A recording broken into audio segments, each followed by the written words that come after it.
Hey, just got off the phone with President Hagemeyer. This guy we're going to have dinner with sounds pretty interesting.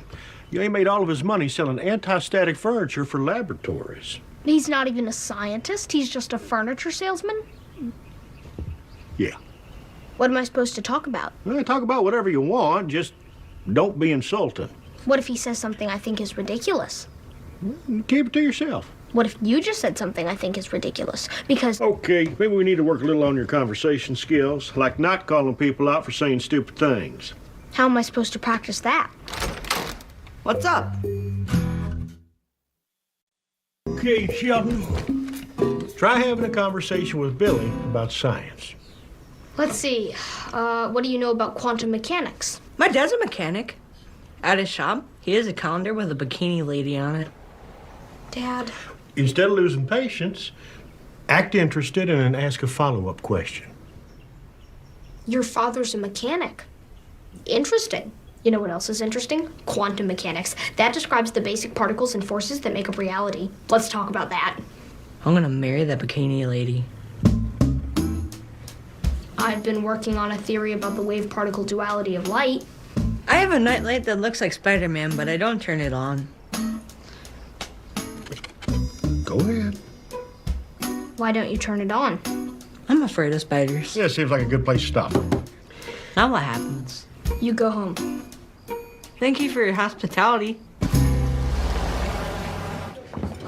George Cooper, meet Gary O'Brien, the anti-static furniture king. Hello. Shocking to meet you. Don't do that. And this, of course, is our physics prodigy, Sheldon Cooper. A great pleasure. I had an obligation to fulfill.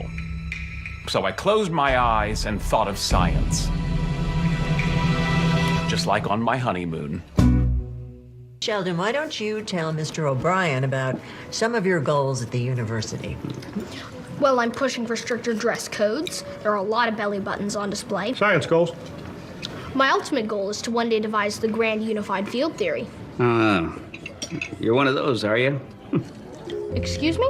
Well, Kirk-Gödel's incompleteness theorems eliminate the possibility of a unified theory. You honestly believe that? Sheldon? That's interesting. Tell me more about how Einstein's life goal was nothing but folly.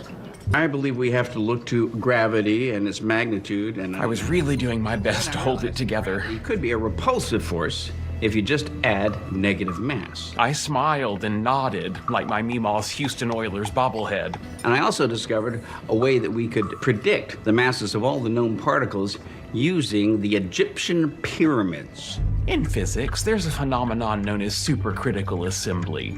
If you bring enough material together in one place, The trick is numerology. in the right configuration, eventually it will explode. This is fun. Not a lot of people I can talk to, scientist to scientist.